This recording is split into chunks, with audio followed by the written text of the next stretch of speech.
Добър ден! Разговаряме с председателя на Българската национална асоциация "Един пояс, един път", професор Захари Захариев, и поводът е естествено 75-годишната от установяване на дипломатическите отношения между България и Китай, една изключително важна дата годишна, която България отбелязва по различни начини. Но може да се каже, че най-важната и първата инициатива, която се организира, е в София. Тя се организира от Българската национална асоциация съвместно с посолството на Китайската народна република в България. И това е един бизнес форум и изложение на китайски компании в България. За първи път такава инициатива се провежда у нас и професор Захариев ще ни разкаже повече за това интересно и важно събитие. Заповядайте. Благодаря. Става дума действително от формална гледна точка за отбелязване по достоен начин националния празник и 75 годишнината от създаването на Китайската народна република, а в, разбира се, двустранен план установяването на дипломатически отношения между двете страни. Разбира се, че това е значима дата, както за България, така и за Китай, защото само да припомня, България по това време е втората страна в света след Съветския съюз, която признава Китайската народна република. Но това, разбира се, малко или повече протоколната и в значителна степен по-формалната страна от тази годишнина и свързаните с нея събития, които са залегнали в програмата на нашата национална асоциация и на посолството на Китайската народна република в нашата страна. Има, разбира се, един друг основен движещ мотив. Това е нашето искрено желание най-после България да навакса това изоставане, което е на лице в развитието на търговско-икономическите, научно-техническите, би казал, всестранните връзки на София с Пекин. Още повече, ако направиме тази рекапитулация на фона на онова, което са постигнали страни като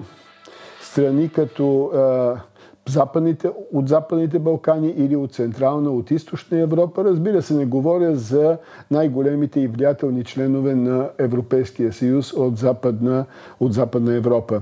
Именно в този контекст, обмисляйки как да отбележиме този юбилей, ние стигнахме с нашите приятели от посолството до извода, че най-добрият начин е да представиме някой от водещите китайски структури, имам предвид транснационални някои от тях компании, другите са мегакомпании, особено, разбира се, и на такива, които фигурират в тия 500 най-големи компании в света и които под една или друга форма все още не са особено активни на територията на нашата страна. Разбира се, тази инициатива ние я свързваме също и с настроенията и желанията на българския бизнес и особено чрез нашите колективни членове от Търговско-промишлената палата на България, Стопанската камера, Обединението на индустриалците в България и редица други институции, които обединяват инициативността и намеренията за просперитет на икономическия живот в нашата страна от Република България. Веднага искам да кажа, че този форум се провежда на територията на Националния дворец на културата и предстои да го откриеме на 12 септември, тържествено. И ние се надяваме също и в присъствието, тъй като сме отправили съответната покана, и на президента на Република България, господин Румен Радев. Веднага искам да кажа също, че тази инициатива от самото начало беше подкрепена и от Министерството на икономиката на България и от министър Николов. който, между другото, ще присъства и официално ще участва в откриването на тази бизнес среща.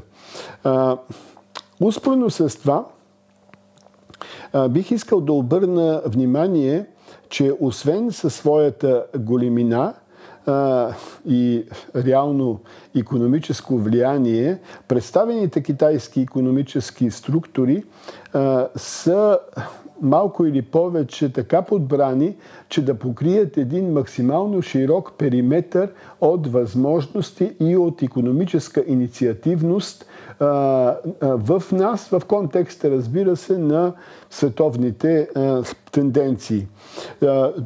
Веднага бих искал да отбележа, че тук си дават среща на територията на НДК и пред българския бизнес някои от най-големите компании, примерно в производството на акумулаторни батерии и на електромобили.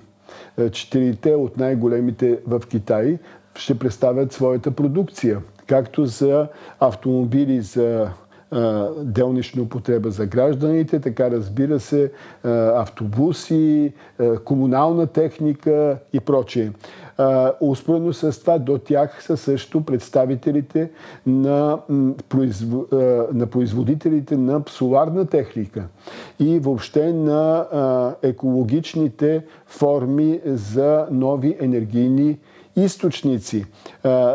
Разбира се, че не сме забравили, тъй като когато уточнявахме с нашите китайски приятели кои сектори от икономиката да бъдат представени, така също и някои от най-големите компании по отношение на така наречената бяла техника или на битовата техника, което е много близко, разбира се, до широката аудитория.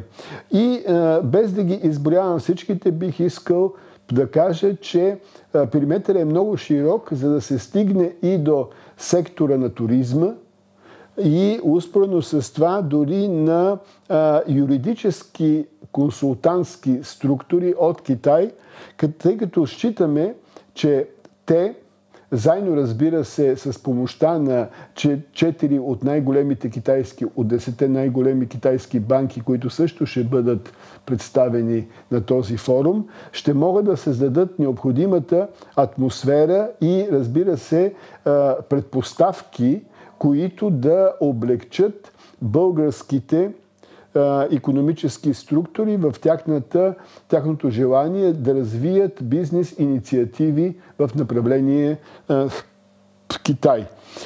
Много се надяваме, че по този начин ние действително най-после ще можем да завъртиме по-успешно колелото на българо-китайските икономически връзки и да наваксаме това изоставане, което се отбелязва в стопанското взаимодействие между двете страни, сравнено, разбира се, особено с страните от Централна и Източна Европа.